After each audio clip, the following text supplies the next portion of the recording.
Bismillahirrahmanirrahim. Assalamualaikum warahmatullahi wabarakatuh. Kembali lagi di channel Khairul Ma'arif. Pada video kali ini kita akan membahas materi kimia unsur. Nah, kita ketahui bersama materi kimia unsur adalah materi yang dipelajari di kelas 12 IPA. Nah, pada video kali ini kita akan membahas tentang unsur halogen. Nah, penasaran dengan unsur halogen? Yuk kita bahas tentang unsur halogen. Halogen merupakan unsur yang berada pada golongan 7A pada tabel periodik, di mana unsur-unsurnya adalah F atau fluor, Cl atau klor, Br atau brom, I atau iod, kemudian At atau astatin. Unsur F, Cl, Br, dan I merupakan unsur-unsur yang terdapat di alam sebagai senyawa atau bukan dalam bentuk bebas. Nah, oleh karena itu, unsur-unsur ini disebut sebagai halogen atau pembentuk garam. Adapun At merupakan unsur yang tidak terdapat di alam, melainkan dalam bentuk radioaktif dalam waktu paruh yang sangat singkat. Nah, unsur-unsur halogen terdapat di alam dalam bentuk molekul diatomik sebagai berikut, yaitu F2, Cl2, Br2, dan I2. Kemudian, jika kita berbicara mengenai konfigurasi unsur halogen, maka unsur-unsur halogen memiliki konfigurasi sebagai berikut. Untuk atom unsur F memiliki nomor atom 9, kemudian unsur Cl memiliki nomor atom 17, unsur Br memiliki nomor atom 35, dan unsur I memiliki nomor atom 53. Nah, untuk membuat konfigurasinya, maka kita perlu menyingkat konfigurasi dengan menggunakan konfigurasi atau nomor atom dengan menggunakan unsur-unsur gas mulia sebagai berikut. Untuk unsur F dengan nomor atom 9, maka konfigurasinya adalah helium 2s2 3p5. Kemudian untuk Cl dengan nomor atom 17, jika kita singkat konfigurasinya, maka konfigurasinya adalah neon dengan nomor atom 10, kemudian berakhir pada 3s2 3p5. Kemudian untuk Br dengan nomor atom 35, jika kita menyingkat konfigurasinya, maka konfigurasinya adalah Ar dengan nomor atom 18, berakhir pada 4s2, 4p5, dan 3d10. Nah, ini adalah konfigurasi berdasarkan tingkat energi. Jika kita tuliskan atau susun dalam bentuk atau berdasarkan kulit, maka konfigurasinya adalah 3d10, 4s2, 4p5. Kemudian untuk konfigurasi unsur halogen I dengan nomor atom 53 adalah Kr dengan nomor atom 36, berakhir pada 5s2, 4d10, dan 5p5. Nah, ini merupakan konfigurasi berdasarkan tingkat energi. Jika kita tuliskan konfigurasi berdasarkan kulit, maka konfigurasinya adalah Kr36, 4d10, 5s2, 5p5.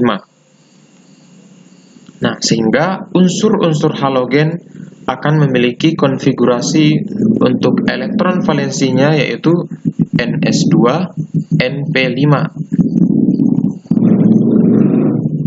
Yang berarti bahwa unsur-unsur halogen memiliki 7 buah elektron valensi pada kulit terluarnya. Kemudian, kalau kita berbicara tentang sifat-sifat periodik dari unsur halogen, yang pertama adalah unsur halogen. Untuk sifat-sifat periodik yang pertama adalah jari-jari. Nah, jari-jari akan bertambah dari fluor, ke iot, karena makin ke bawah, jumlah kulit makin bertambah, maka jarak antara kulit terluarnya akan makin jauh, sehingga jari-jari dari atas ke bawah dalam tabel periodik untuk F ke I atau fluor ke iot makin bertambah. Kemudian kalau kita berbicara tentang energi ionisasi, kita ingat kembali, energi ionisasi adalah energi yang dibutuhkan untuk melepaskan elektron. Nah, energi ionisasi berhubungan dengan jari-jari, karena energi ionisasi adalah energi yang dibutuhkan untuk melepaskan satu elektron atau melepaskan elektron. Nah, kalau jari-jari bertambah, artinya apa? Artinya elektron yang dilepas makin jauh dari inti. Nah, karena jauh dari inti, berarti kekuatan inti dalam menarik elektron makin lemah, sehingga elektronnya akan mudah untuk dilepas. Nah, kalau mudah dilepas, maka energi yang dibutuhkan semakin kecil dari atas ke bawah, atau semakin berkurang. Akibatnya, energi ionisasi dari atas ke bawah akan makin berkurang. Kemudian kalau kita berbicara tentang masalah keelektronegatifan, nah bagaimana keelektronegatifan dari atas ke bawah makin bertambah atau makin berkurang? Nah, kita lihat kembali definisi keelektronegatifan. Keelektronegatifan adalah kecenderungan untuk menarik elektron terluar dalam suatu ikatan. Keelektronegatifan adalah kecenderungan suatu atom menarik elektron dalam suatu ikatan. Misalnya ada dua unsur A dan X yang berikatan. Masing-masing unsur tersebut memiliki keelektronegatifan. Nah, kalau keelektronegatifan A lebih besar dari X, maka kemampuan menarik elektron itu lebih kuat si A ketimbang X. Jadi, ikatannya lebih tertarik ke arah A. Akibat tertarik ke A akan cenderung negatif, sedangkan X karena elektronnya lebih tertarik ke A, sehingga X akan kekurangan elektron, maka si X akan cenderung positif. Keelektronegatifan berhubungan juga dengan jari-jari. Kalau jari-jarinya bertambah, maka jarak elektron terluar dari inti akan makin jauh, sehingga gaya tarik inti terhadap elektron terluar makin lemah.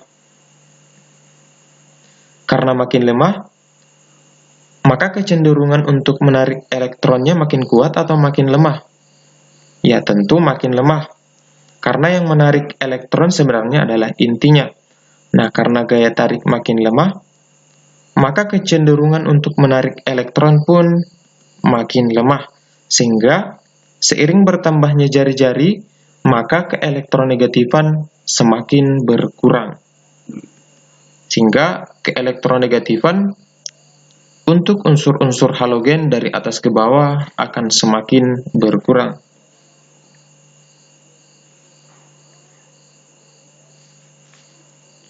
Kemudian, kalau kita membuat konfigurasi halogen dengan konfigurasi Bohr, maka unsur halogen akan memiliki 7 buah elektron valensi. Ya, suatu unsur ingin stabil. Ya, unsur halogen pun ingin stabil. Artinya, konfigurasinya ingin seperti gas mulia. Nah, halogen ini memiliki jari-jari yang kecil dibandingkan dengan unsur-unsur lain. Selain itu, dia memiliki 7 buah elektron valensi. Ketika ingin memiliki konfigurasi seperti gas mulia, maka unsur halogen akan lebih mudah menangkap elektron dibandingkan unsur-unsur lainnya. Ya, ketika unsur halogen yang kita misalkan dengan X menangkap elektron, maka akan membentuk ion X-, sehingga akan membentuk konfigurasi dengan berakhir pada 8 elektron atau 8 elektron valensi. Nah, elektron ini akan masuk ke kulit terluar dari X atau halogen sehingga akan membentuk konfigurasi dengan 8 elektron valensi. Nah, kemudian dalam satu golongan, jari-jari dari atas ke bawah makin bertambah. Dalam satu golongan, jari-jari dari atas ke bawah akan makin bertambah. Karena jari-jari bertambah, maka elektron yang akan bergabung atau masuk atau yang ditangkap makin jauh dari inti. Jadi, karena jari-jarinya bertambah, maka elektron yang akan ditangkap akan makin jauh dari inti, di mana inti kan bermuatan positif ya.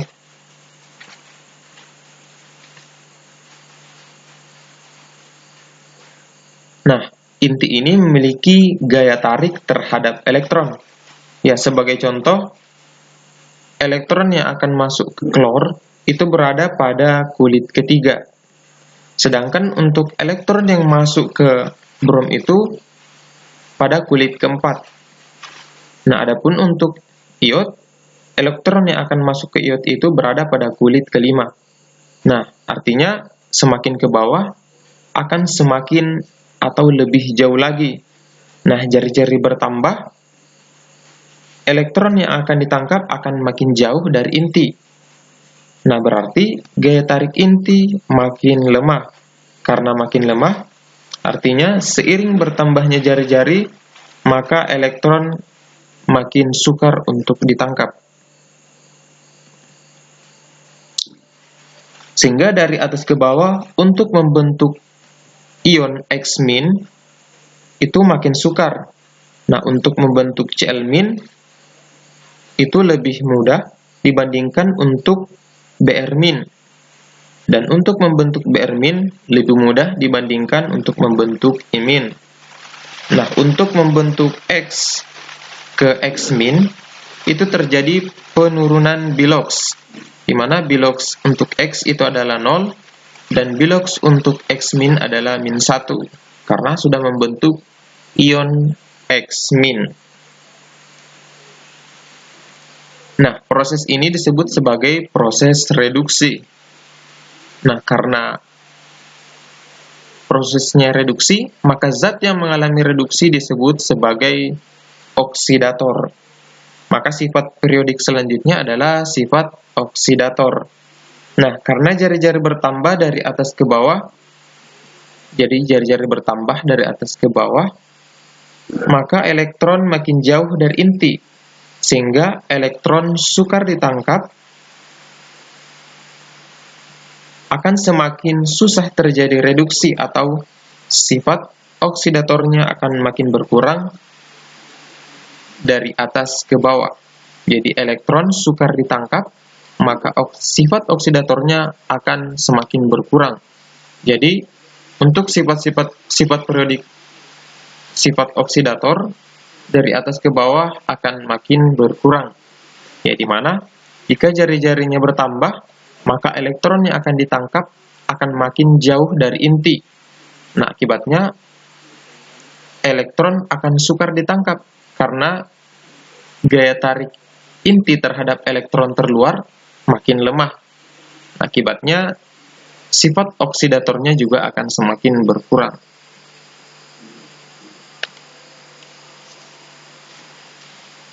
Kemudian, sifat selanjutnya adalah kereaktifan.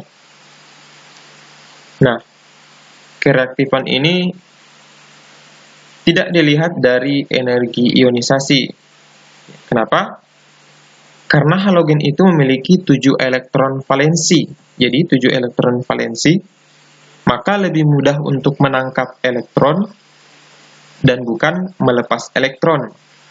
Jadi si halogen ini karena memiliki 7 elektron valensi, maka halogen lebih mudah untuk menangkap elektron. Karena kereaktifan tidak dipengaruhi oleh energi ionisasi. Ya, kita ketahui bersama, energi ionisasi adalah energi yang dibutuhkan untuk melepaskan elektron. Nah, di mana jari-jari Untuk halogen dari atas ke bawah makin bertambah. Berarti kemampuan elektron untuk ditangkap atau kemampuan untuk menangkap elektron akan semakin berkurang. Nah, akibatnya sifat oksidatornya akan semakin berkurang. Nah, sifat oksidator ini berhubungan juga dengan kereaktifan. Jadi halogen karena mudah menangkap elektron, maka sifat oksidator ini juga berhubungan dengan kereaktifan. Jadi halogen itu mudah menangkap elektron, dan kemudian sifat oksidator ini berkaitan dengan kereaktifan. Nah, suatu halogen makin reaktif, jadi suatu halogen itu makin reaktif, ya jika mudah menangkap elektron. Nah, akibatnya kereaktifan dari atas ke bawah akan semakin berkurang. Kemudian sifat selanjutnya adalah afinitas elektron. Ya, kita ketahui bersama afinitas elektron adalah energi yang menyertai proses penangkapan elektron dalam wujud gas. Nah, karena halogen memiliki 7 elektron valensi, maka agar supaya halogen ini stabil seperti gas mulia, maka lebih mudah untuk menangkap satu elektron membentuk ion X-. Ya, karena halogen lebih mudah menangkap elektron, maka harga delta H-nya itu bernilai negatif. Artinya dalam proses ini terjadi proses yang dinamakan proses melepas energi. Nah, ini berbeda dengan energi ionisasi, di mana energi ionisasi adalah energi yang dibutuhkan untuk melepaskan elektron, dan nilainya selalu bernilai positif. Nah, kemudian kalau kita lihat sekilas tentang misalnya ada trayek energi, di mana trayek energi ini di kiri akan bernilai negatif, sedangkan di kanan akan bernilai positif. Nah, yang di kiri merupakan proses eksoterm, sedangkan yang di kanan merupakan proses endoterm. Nah, energi ionisasi kita ketahui adalah energi yang dibutuhkan untuk melepas elektron. Nah, kalau makin sukar melepas elektron, maka energi ionisasi makin besar. Ya, kalau suatu proses makin sukar untuk melepas energi, maka arah energinya akan ke kanan. Tetapi suatu proses makin mudah, jadi kalau suatu prosesnya makin mudah, maka arah energi akan ke kiri. Ya, misalkan suatu proses dan prosesnya adalah endoterm. Misalkan ada proses A di mana berlangsung dengan energi 30 kJ. Nah, kalau prosesnya lebih mudah, maka energi yang dibutuhkan yang lebih kecil misalkan adalah 20 kJ. Dan ini bernilai positif karena merupakan proses endoterm. Nah, kalau prosesnya eksoterm, misalkan energi atau kalor yang dilepas sebesar 10 kJ. Kemudian, proses yang kedua lebih mudah lagi, maka energi yang dilepas akan makin besar, yaitu 25 kJ. Jadi, jika kita simpulkan, maka eksoterm jika semakin mudah prosesnya untuk melepas energi, maka energi yang dilepas akan makin banyak. Sedangkan untuk endoterm, jika prosesnya semakin mudah, maka energi yang dibutuhkan juga akan semakin sedikit. Nah, begitupun kebalikannya. Jika proses eksoterm dilakukan pada proses yang sukar, maka energi yang dilepas akan semakin sedikit. Sedangkan untuk endoterm, jika prosesnya sukar, maka energi yang dibutuhkan juga akan semakin besar atau makin banyak. Nah, sekarang kita kembali ke halogen. Nah, dari atas ke bawah, jari-jari semakin bertambah. Berarti kemampuan untuk menangkap elektron cenderung berkurang karena tarikan inti makin lemah. Jadi dari atas ke bawah, jika sukar menangkap elektron, maka energi yang dilepas juga akan semakin berkurang. Nah, hal ini menandakan afinitas elektron akan ikut berkurang atau semakin berkurang. Harusnya urutan untuk afinitas elektron itu adalah F lebih besar daripada Cl, Cl lebih besar dari Br, dan Br lebih besar dari I. Namun pada kenyataannya, Cl ternyata lebih besar dari F, dan F lebih besar dari Br, dan Br lebih besar dari I. Ini terjadi karena apa? Ya karena kita lihat untuk F dengan nomor atom 9, jika kita buat konfigurasinya, maka akan terdiri dari dua kulit, yaitu kulit pertama yang berisi 2 elektron dan kulit kedua yang berisi 7 elektron. Kemudian untuk Cl dengan nomor atom 17 akan memiliki konfigurasi 287. Nah, ukuran dari fluor volumenya lebih kecil. Akibatnya, elektron-elektronnya akan berjejal atau berhimpitan, dan akan terjadi yang namanya tolakan yang besar. Akibat tolakan ini, elektron yang akan masuk akan lebih susah. Jadi elektron yang masuk akibat tolakan ini akan sangat susah, sehingga prosesnya akan lebih susah. Kemudian untuk Cl, ya karena volumenya lebih besar, maka tolakannya jauh lebih kecil dibandingkan untuk F, yang meskipun ada tolakan, tetapi tolakannya lebih kecil. Sehingga proses untuk F menangkap elektron, membentuk ion F-, kemudian Cl menangkap elektron, membentuk Cl-, maka delta H-nya bernilai negatif. Artinya, proses tersebut merupakan proses di mana akan dilepas energi, sehingga bernilai negatif.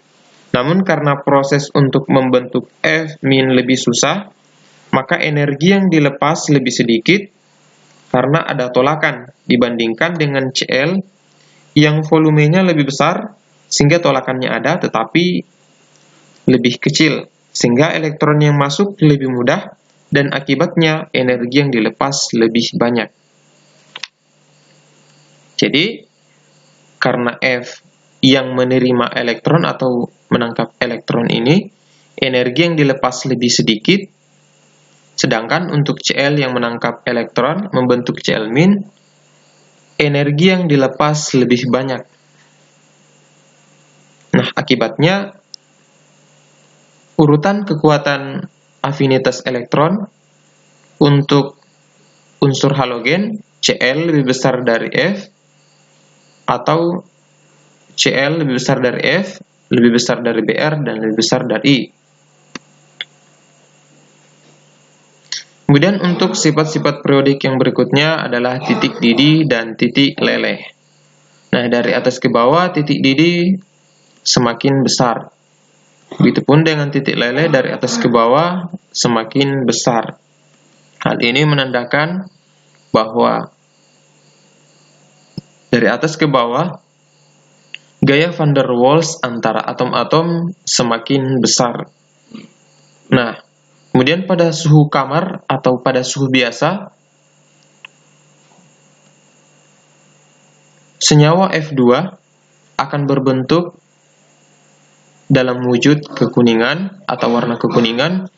Kemudian untuk Cl2 pada suhu kamar atau suhu biasa akan berwarna hijau kekuningan. Kemudian untuk Br2 pada suhu kamar atau suhu biasa berwarna coklat. Kemudian untuk I2 atau iod dalam wujud pada suhu kamar atau suhu biasa akan berwujud atau dalam bentuk warna ungu.